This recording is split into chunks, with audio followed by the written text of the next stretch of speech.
അറസ്റ്റിലായ ഷാജൻ സ്കറിയ ഇപ്പോൾ സംസാരിക്കുന്നുണ്ട് മാധ്യമങ്ങളോട്. തത്സമയത്തിലേക്ക് എനിക്കറിയത്തില്ല, എന്നോട് പറഞ്ഞില്ല, എന്നോട് പറഞ്ഞിട്ടില്ല, എനിക്കറിയില്ല. എന്നെ പിടിച്ചോണ്ട് വന്നു, കേസ് എന്താണെന്നൊക്കെ പറയാമെന്ന് പറഞ്ഞു, അറസ്റ്റ് ചെയ്തു. ഞാൻ സ്ത്രീത്വം അപമാനിക്കത്തില്ല. തട്ടിപ്പുകാർക്കെതിരെയും അഴിമതിക്കെതിരെയും പോരാടും. പിണറായി തുലയട്ടെ. അഴിമതിയുടെ പീരൻ മകൾക്ക് വേണ്ടി തട്ടിപ്പ് നടത്തുന്ന മുഖ്യമന്ത്രി, അതിന് ഓശാന പിടിക്കുന്ന പോലീസുകാർ ഈ നാട് മുടിപ്പിക്കും. അവസാന ശ്വാസം വരെ പിണറായിയുടെ വിരുദ്ധീകരനെതിരെ പോരാടും. എല്ലാം കേരള കേസ്, ഒരു കേസിൽ ജയിലിൽ അടച്ചിട്ടില്ല. യൂട്യൂബ് ചാനലിലേക്ക് എല്ലാവർക്കും മാന്യമായ വെൽക്കം. അപ്പോൾ അലിഗേഷൻസ് എന്ന് പറഞ്ഞാൽ ഷാജൻ സ്കറിയയെ പോലീസ് പിടികൂടാൻ ശ്രമിച്ചു. ഇപ്പോൾ ജാമ്യവും അദ്ദേഹത്തിന് കിട്ടിയിട്ടുണ്ട്.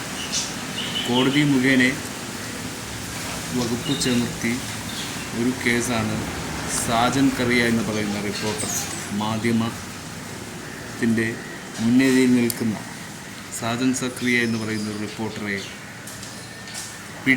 പിടിക്കിട്ടാപ്പുള്ളി എന്ന പേരിൽ ഏതു നേരവും അവൈലബിളായ വ്യക്തി, സർക്കാരിൻ്റേത്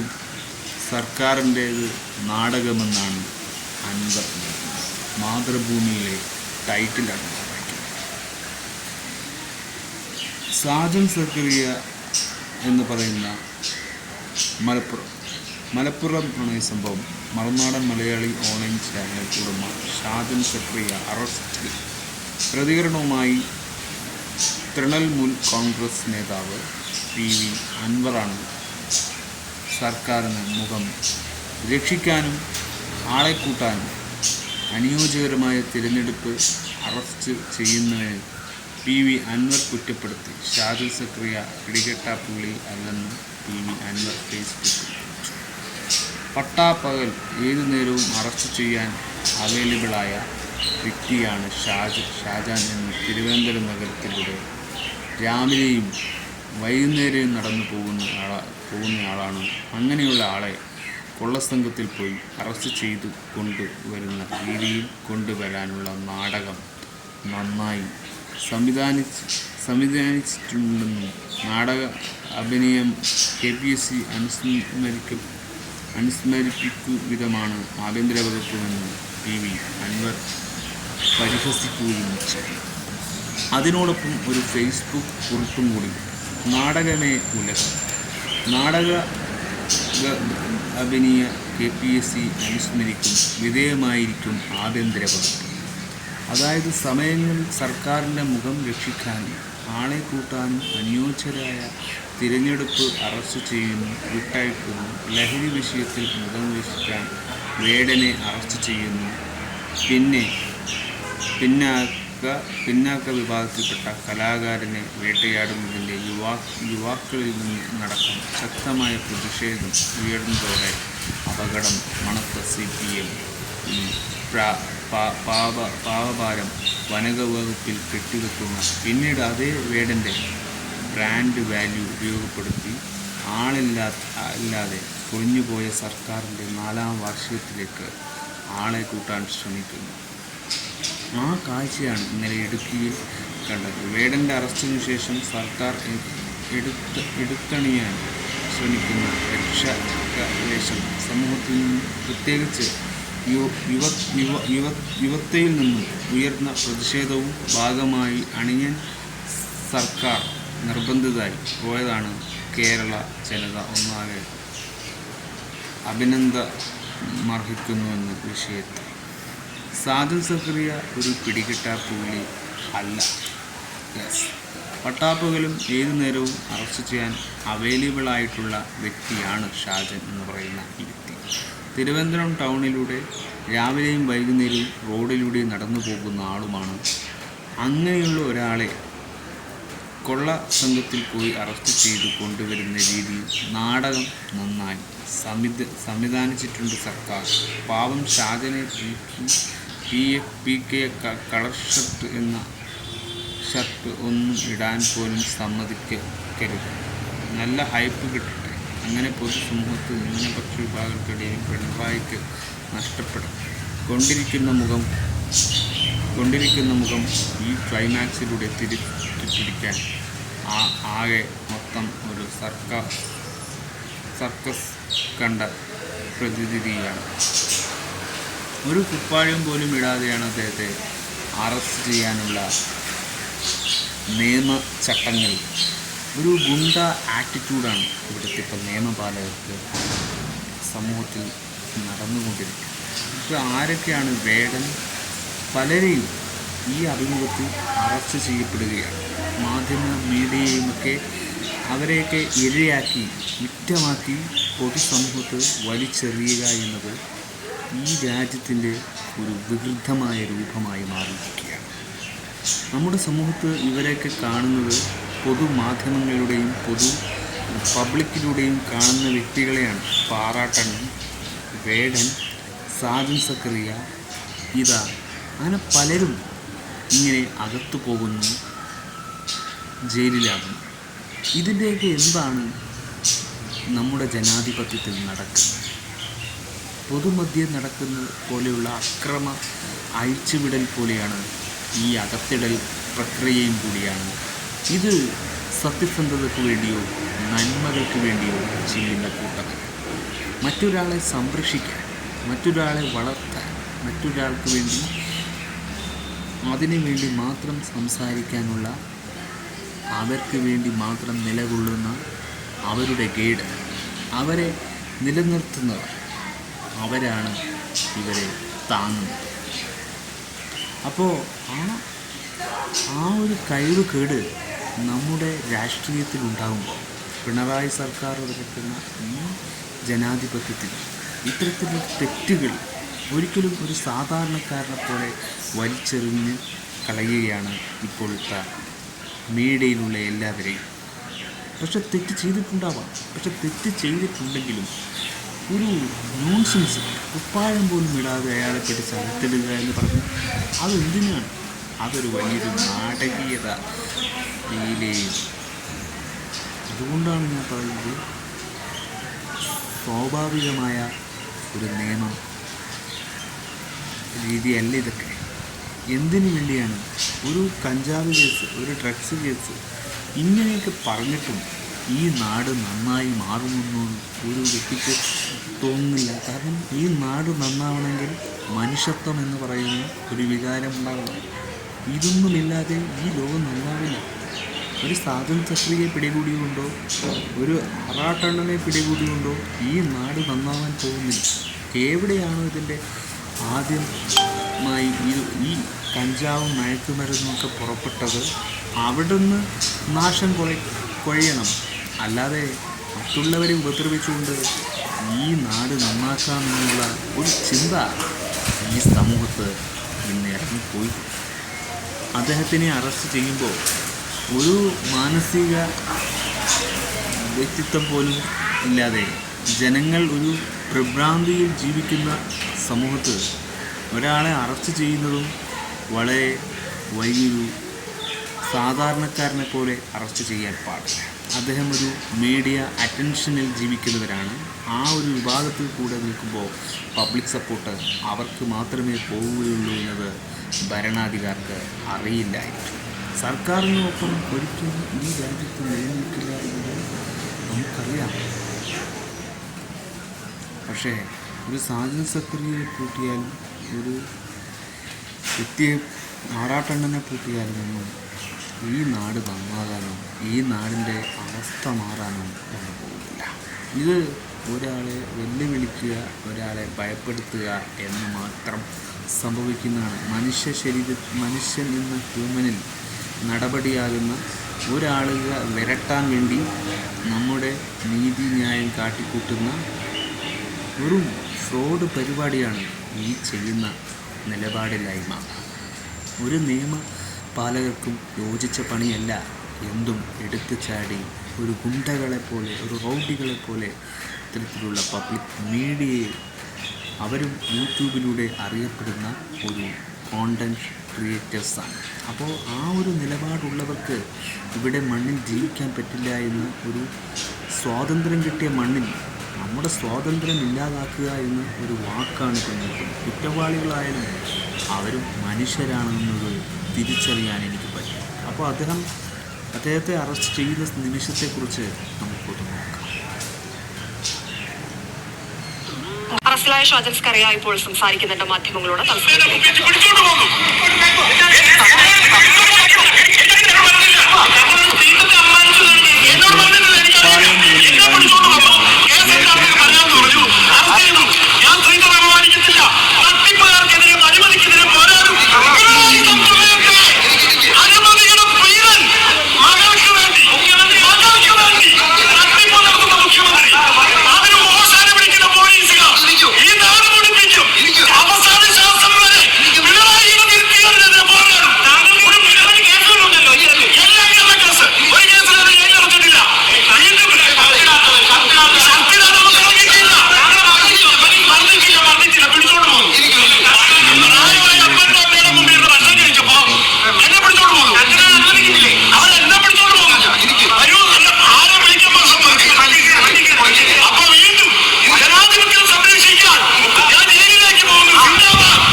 മലയാളി ചാനലിന്റെ ഉടമയായ ഷാജൻ സ്കറിയ അറസ്റ്റിലായതിന് പിന്നാലെ പോലീസിനെതിരെയും പിണറായി സർക്കാരിനെതിരെയും രൂക്ഷമായ വിമർശനമാണ് ഉന്നയിക്കുന്നത്. മാഹി സ്വദേശിനിയുടെ പരാതിയിലാണ് ഷാജൻ സ്കറിയ അറസ്റ്റിലായത്. എല്ലാ പ്രിയപ്പെട്ട മറുനാടൻ അറസ്റ്റ് രേഖപ്പെടുത്തി. ഇപ്പോൾ എന്തൊക്കെ നടപടിയാണ് ഇപ്പോൾ ഷാജൻ സ്കറിയയ്ക്ക് വേണ്ടി നടപടി എടുത്തത് എന്ന് നമുക്കറിയില്ല. അദ്ദേഹം എന്ത് തെറ്റ് ചെയ്തിട്ടുകൊണ്ടാണ് അദ്ദേഹത്തെ ഇങ്ങനൊരു അറസ്റ്റ് ചെയ്യിച്ചതെന്ന് നമുക്കറിയില്ല. അപ്പോൾ അദ്ദേഹം തന്നെ അതൊക്കെ എന്താണെന്ന് പറയുന്നത്. ഇതെന്താണെന്ന് വെച്ച് കഴിഞ്ഞാൽ എന്തിനോ വേണ്ടി സർക്കാർ ഇപ്പോഴും എന്നെ വേട്ടയാടുന്നു. അപ്പൊ എന്നെ പോലീസ് വന്ന് അവിടെ ഒന്ന് അറസ്റ്റ് ചെയ്യുമ്പോൾ, അതായത് ഞാൻ എൻ്റെ അപ്പനും അമ്മയ്ക്ക് 80 വയസ്സ് അപ്പനും അമ്മയാണ്. അവരുടെ വലിയൊരു ആഗ്രഹമായിരുന്നു എന്നോട് 10 ദിവസം താമസിച്ച്. അപ്പനെല്ലാം ആരോഗ്യമില്ല. പക്ഷെ അമ്മയുടെ ആഗ്രഹം കാരണം ഞാൻ അവരെയും കൊണ്ട് 2 ദിവസം വീട്ടിൽ താമസിച്ച് പതിയെ വണ്ടി ഓടിച്ച് ഞാൻ ഇവിടെ എത്തി. വരുന്ന വഴിക്ക് തന്നെ എനിക്ക് സംശയം തോന്നിയിരുന്നു ആരോ എന്നെ പിന്തുടരുന്നത്. ഞാൻ അതിന് വേണ്ടിക്ക് ഇടയ്ക്ക് ഞാൻ ഞായൂര് വന്നപ്പം ഒരു വഴി തിരിച്ചു പോയി. ഞാൻ ഒരിടത്ത് പോയി 1/2 മണിക്കൂർ റെസ്റ്റ് എടുക്കുകയെന്ന് പറഞ്ഞ് തിരിച്ചു. അപ്പൊ എന്റെ സംശയം സ്ഥിരീകരിച്ചു. കാരണം പിന്നാലെ ആ വണ്ടിയുടെ അംശം ഞാൻ കണ്ടു. ഞാൻ തിരുവനന്തപുരത്ത് വന്നു. ഞാൻ എൻ്റെ വീട്ടിൽ കയറി ഞാനൊന്ന് കുളിച്ചു കഴിഞ്ഞ് അമ്മയ്ക്കും അപ്പനും ഭക്ഷണം പ്രത്യേകിച്ച് മരുന്ന് കൊടുക്കണം. മരുന്ന് എടുത്തുകൊണ്ടിരിക്കുമ്പോഴേക്കാണ് ഇവർ വന്ന് തട്ടുന്നത്. ഒരു സംഘം വന്നു, ഗുണ്ടകൾ കയറുന്ന പോലെ അകത്തോട്ട് കയറിയിട്ട് പറഞ്ഞു ഞങ്ങൾ ഒരു ക്രൈം നമ്പർ പറഞ്ഞു. ഈ ക്രൈം നമ്പറിൽ പ്രതിയാണ്, ഞങ്ങൾ അറസ്റ്റ് ചെയ്യാമെന്നാണ്, സഹകരിക്കണമെന്ന് പറഞ്ഞു. ഞാൻ ഉടുപ്പ് പോലും ഇട്ടിട്ടില്ല. ആ ഉടുപ്പൊന്നും സാരമില്ല, ഞങ്ങൾ ഉടുപ്പ് മേടിച്ചു തരാം. ഞാൻ പറഞ്ഞു എനിക്ക് ആരെങ്കിലും അറിയിക്കണം. അതൊന്നും പറ്റത്തില്ല. മൊബൈൽ ഫോണും അപ്പം തന്നെ മേടിച്ചു. എന്നോട് പറഞ്ഞു പറ്റത്തില്ല, സംസാരിക്കാൻ പറ്റത്തില്ല. അത് എന്നെ കൂടിയോട് പോയി. അത് കഴിഞ്ഞിട്ട് ശരിയാണ്, എന്നോട് പോലീസ് മോശമായിട്ടൊന്നും പെരുമാറിയിട്ടില്ല. വഴിയിൽ കയറിയപ്പോൾ ഒരു ഷർട്ട്, ഒരു വലിയ അടിപൊളി ഷർട്ടൊക്കെ മേടിച്ചു. ഞാൻ പറഞ്ഞു പറ്റത്തില്ല, എൻ്റെ ഷർട്ട് ഞാൻ ഇടുന്നത് ആ ഷർട്ടല്ല, നിങ്ങൾ മേടിക്കുന്ന ഷർട്ട് ഞാൻ ഇടത്തില്ല, എൻ്റെ ഷർട്ട് ഇടാൻ പറ്റുള്ളൂ എന്ന് പറഞ്ഞു. അങ്ങനെയാണ് ഇവിടെ വരുന്നത്. പോലീസ് സ്റ്റേഷനിൽ പോയി എന്നോട് ഇതുവരെ പറഞ്ഞിട്ടില്ല ക്രൈം എന്താണ്. ഞാൻ പോലീസ് സ്റ്റേഷനിൽ ചെന്നു. എന്നോട് പോലീസ് സ്റ്റേഷൻ വളരെ മാന്യമായിരുന്നു. ഞാൻ അവിടെ ഇരുന്നു. അവരതിനുശേഷം എന്നെ കൊണ്ട് എന്താണ് അറസ്റ്റിന്റെ എല്ലാം ഒപ്പിടിപ്പിച്ചു. അതിനകത്ത് കുറേ സെക്ഷൻസ്, എനിക്ക് ഇപ്പോഴത്തെ പഴയ സെക്ഷൻ ആയതുകൊണ്ട് എനിക്ക് പഴയ അറിയത്തില്ല, പുതിയത്. ഇപ്പം എന്തായാലും IT 67 ഉണ്ടെന്ന് കണ്ടു. 67 എന്ന് പറയുന്നത് ഈ അശ്ലീല സംപ്രേഷണം. ഞാൻ അങ്ങനെ ഒരു സാധനം ആരെ കുറിച്ച് നടത്തിയിട്ടില്ല. അപ്പൊ ആരാണ് പരാതിക്കാരൻ എന്നോട് പറഞ്ഞിട്ടില്ല. എന്താണ് കേസ് എനിക്കറിയിട്ടില്ല. അതാണ് എന്റെ വാസ്തവം. അങ്ങനെ എന്നെ അവിടുന്ന് നേരെ പോലീസ് സ്റ്റേഷനിൽ കൊണ്ടുവന്നു. പോലീസുകാരൊക്കെ വളരെ മോശം, നല്ല ഭംഗിയായിട്ടാണ്, മര്യാദയ്ക്കാണ് പെരുമാറിയത്. പ്രശ്നം വേണോ എന്ന് ചോദിച്ചു. പറഞ്ഞു വേണ്ടെന്ന് പറഞ്ഞു. ഞാൻ പിന്നെ ഉൾപ്പെട്ടിട്ടില്ലാത്ത ഞാൻ നിലത്താണ്. അത് ഉൾപ്പെടാത്ത ആളുകൾ കസേര ഇരിക്കാനുള്ള യോഗ്യത ഇല്ലെന്ന് തോന്നി ഞാൻ നിലത്താണ്. അവര് അവിടെ തന്നെ കുറെ നേരം ഇരുന്നു. ആ തിരിച്ചു കൊണ്ടുവന്നപ്പോഴാണ് നിങ്ങൾ കാണുന്നത് ഇവിടെ പോലീസ് സ്റ്റേഷനിൽ വരുമ്പോഴാണ് നിങ്ങൾ കാണുന്നത്. ഈ പരാതിക്കാരിയെ താങ്കൾക്ക് അറിയാമോ? ഇപ്പോഴും ഞാൻ ഇവിടെ നിന്ന് ചോദിച്ചു പരാതിക്കാരിയെ കുറിച്ച്. എനിക്ക് മനസ്സിലാക്കിയത് ഈ ഷിഹാബ് ഷാ എന്ന് പറയുന്ന ദുബായ് കേന്ദ്രീകരിച്ച ഒരു വലിയ തട്ടിപ്പ് നടന്ന ഒരാളുണ്ട്. ഇയാള് ഇപ്പം ഒരു കേരള പോലീസ് ലുക്കൗട്ട് നോട്ടീസുള്ളതാണ്. ദുബായിൽ അയാൾ ജയിലിലാണ് ഇപ്പം. ഇയാള് എന്തോ ഒരു കെൻസ വെൽനസ് സെന്റർ എന്നൊക്കെ പറഞ്ഞുകൊണ്ട് നിരവധി ആളുകളെ തട്ടിപ്പ് നടന്നിട്ടുള്ള ആളാണ്.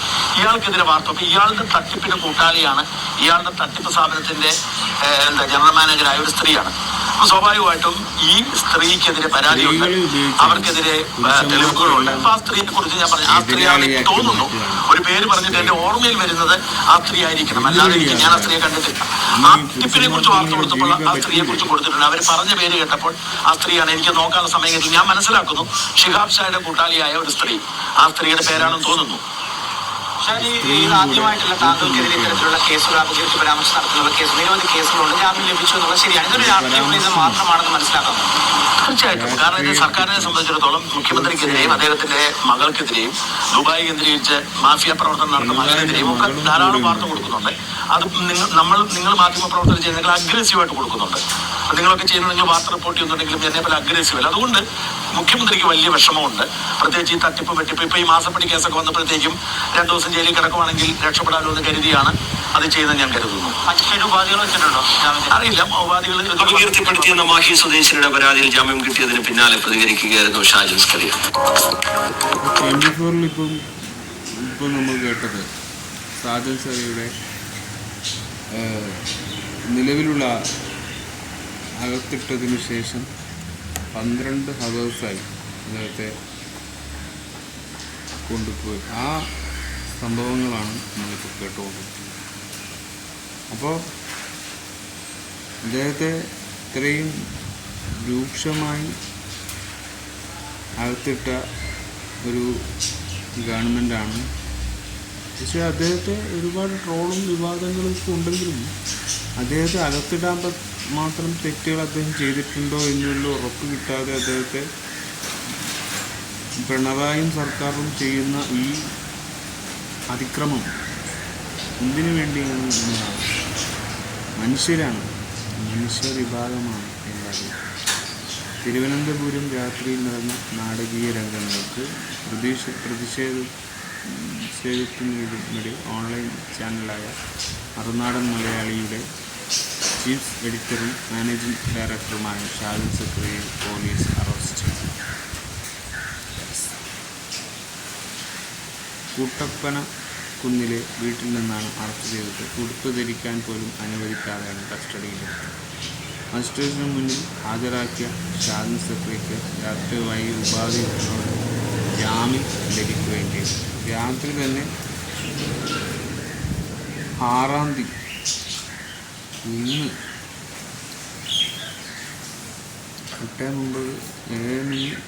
ഇന്നലെ രാത്രിയാണ് ഈ സംഭവം നടക്കുന്നത്. അപ്പം 12 മണിയോടെ ജുഡീഷ്യൽ ഫസ്റ്റ് ക്ലാസ് മജിസ്ട്രേറ്റ് ശശികുമാറിൻ്റെ മുന്നിൽ ഹാജരായി ഉപാധികളോടെ ജാമ്യം അനുവദിക്കുകയും 2024 ഡിസംബർ 23-ന് മറുനാടൻ മലയാളിയുടെ ഓൺലൈൻ ചാനൽ പ്രസിദ്ധീകരിച്ച വീഡിയോ ആണ് ഇതിനൊരു കാരണമായത്. ഇദ്ദേഹത്തെ അറസ്റ്റ് ചെയ്തു. യുവതിയെ അധിക്ഷേപിച്ചു എന്നൊരു സ്ത്രീകളുമായുള്ള ഇതാകുമ്പോൾ അറസ്റ്റ് ഉണ്ടാവാൻ സാധിക്കും.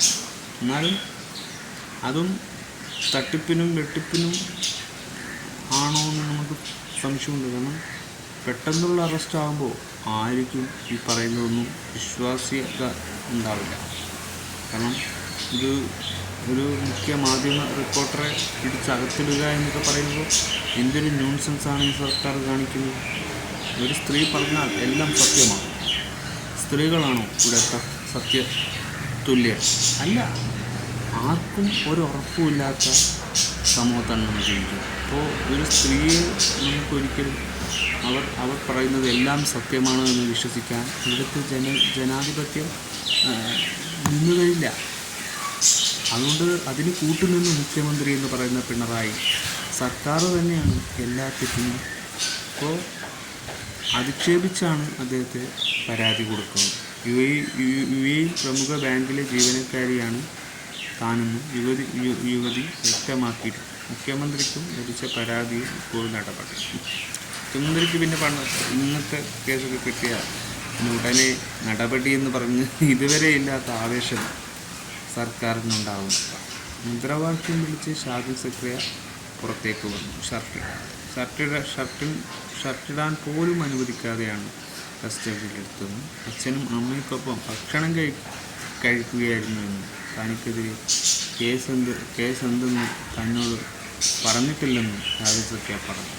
പിണറായി തുലയട്ടെ എന്ന മുദ്രാവാക്യം മുഖ്യ ഷാജൻ ജനാധിപത്യം സംരക്ഷിക്കാനാണ് താൻ ജയിലിലേക്ക് പോകുന്നതെന്നും തനിക്കെതിരെ ചുമത്തിയതെല്ലാം കള്ളക്കേസാണെന്നും പറഞ്ഞ് ഒരു കേസിൽ താൻ ശിക്ഷിക്കപ്പെട്ടില്ലെന്നും ഷാജൻ പറഞ്ഞു.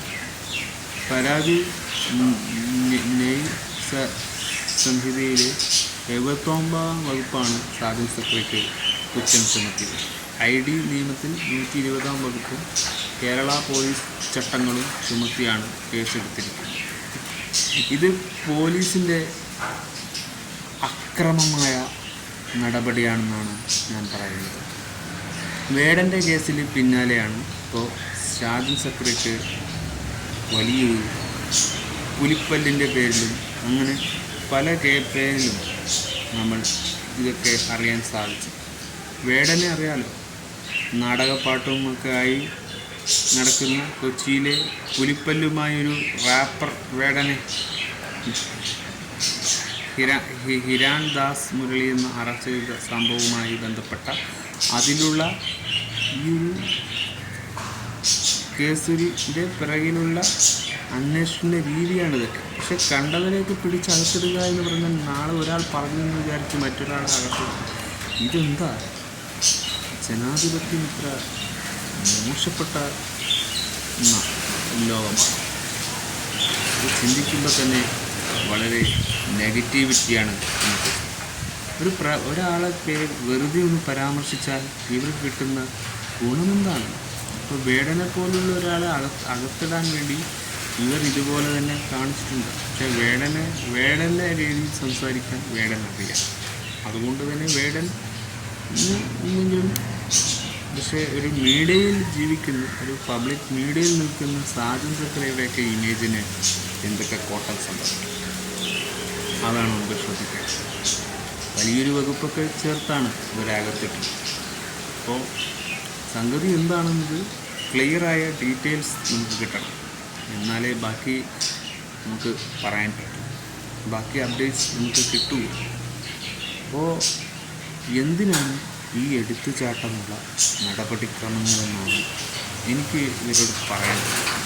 എനിക്കൊട്ടും ഇത് അക്സെപ്റ്റ് ചെയ്യാൻ പറ്റിയില്ല. അതുകൊണ്ടാണ് ഞാൻ പെട്ടെന്ന് കണ്ടതും കേട്ടതുമാണ് നമ്മുടെ ചാനലിൽ ഇടുക. അതുപോലെയുള്ള ഒരു കോണ്ടൻറ്റ് തന്നെ പെട്ടെന്ന് കണ്ടപ്പോൾ ഇതിനെ ഒന്ന് റിയാക്ഷൻ ചെയ്യണമെന്ന് തോന്നി. ഇല്ലെങ്കിൽ ഇത്തരത്തിലുള്ള കാര്യങ്ങൾ ഇനിയും ഈ ലോകത്ത് നടന്നുകൊണ്ടിരിക്കും. ഈ സമൂഹത്തിൽ പാവങ്ങളായ ജനങ്ങൾ ഞെട്ടിപ്പോവും. നാളെ നമ്മൾ ഇതിൽ പെട്ടുപോകും, നമുക്ക് പലതും വരും എന്നൊരു ഭീഷണി നമുക്ക് പിന്നെ എടുക്കും. ചാട്ടം നിയമപാലകർ ചെയ്യരുത്. സർവീസ് മൊത്തം നോക്കി അതിൻ്റെ കണ്ടന്റ് നോക്കിയാണ് ഒരാളുടെ നടപടിയെടുക്കേണ്ടത്. അല്ലാതെ പെട്ടെന്ന് ഒരു രൂക്ഷത്തിൽ, നമ്മുടെ രൂക്ഷഭാവത്തിൽ കയറി എന്തെങ്കിലും അറ്റാക്ക് ചെയ്യുക എന്ന് പറഞ്ഞാൽ അവരുടെ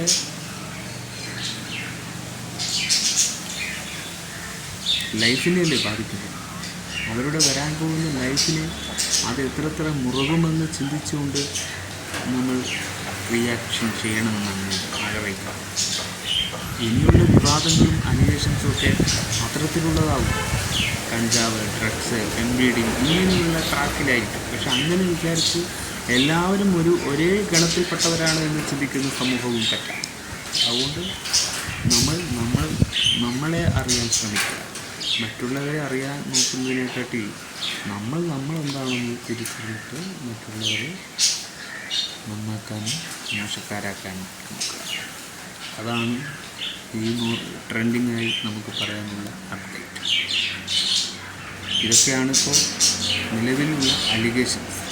വലിയ വിവാദങ്ങൾ കത്തിച്ചു പടരാനുള്ള കാര്യങ്ങളൊക്കെ ഷാജൻ സക്രിയയുടെ അറസ്റ്റിന് മേലിൽ ഉണ്ടാകുന്ന വലിയ ഊരാക്കുരക്ക് സർക്കാരിന് നിയമത്തിനെതിരെ പടയുണ്ടാകും.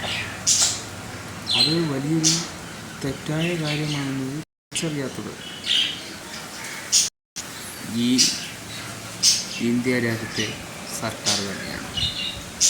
അതിൻ്റെ എല്ലാ ഭവിഷ്യത്തും സമൂഹം അനുഭവിക്കുന്നു. ഇത്തരത്തിലുള്ള കാര്യങ്ങൾ വളരെ സർക്കാസിസമുള്ള നിലപാടെടുക്കാതെ സത്യസന്ധത മാത്രം നോക്കി തിന്മയുടെ പക്ഷവും സത്യസന്ധതയുടെ പക്ഷവും നോക്കി മാത്രം നിലപാടെടുക്കുക. അല്ലാതെ ആർക്കും വേണ്ടി തിളക്കുന്ന സാമ്പാറാകുന്നത് നമുക്ക് അത്ര നല്ലതാണ്. നമ്മൾ തിങ്ക് മൈൻഡ് അബൌട്ട്. അപ്പോൾ നിങ്ങളെ തന്നെ ഒന്ന് ആലോചിച്ച് നോക്കൂ. തെറ്റുകൾ എല്ലാവർക്കും പറ്റും. പക്ഷേ തെറ്റിനോടൊപ്പം പെട്ടെന്നുള്ള അപ്പോൾ ഷെൻ ടോം ചാക്കോയെ അകത്തിട്ടിട്ടില്ലല്ലോ. അപ്പോൾ പെട്ടെന്ന് ഒരാളെ അകത്തിടണമെന്ന് നിങ്ങൾക്ക് തോന്നും. വെറുതെ അവരെ ഇല്ലാതാക്കാൻ വേണ്ടി നിങ്ങൾ അകത്തിട്ടു. ഷെൻ ടോം ചാക്കോനെ അകത്തിട്ടിട്ടില്ലെങ്കിൽ മറ്റുള്ളവരെ അകത്തിടാൻ നിങ്ങൾക്ക് അർഹതയില്ല. അവരെ വെറുതെ വിട്ടവരാണ്. ഏറ്റവും വലിയ ബോൺ ക്രിമിനൽസിനെ നിങ്ങൾ വെറുതെ വിട്ടിട്ടുണ്ടെങ്കിൽ സാധാരണക്കാരെയും നിങ്ങൾക്ക് അകത്തിടാൻ നിങ്ങൾക്കൊരു യോഗ്യതയുമില്ല. അവർ തെറ്റുകൾ ചെയ്യുന്നുണ്ടെങ്കിൽ അതിൻ്റെ എല്ലാം ഉത്തരവാദിത്വവും നിങ്ങൾക്ക് തന്നെയായിരിക്കും. അതാണ് ആ വകുപ്പാണ് ചാർത്തേണ്ടത്. Stay tuned. Coming soon.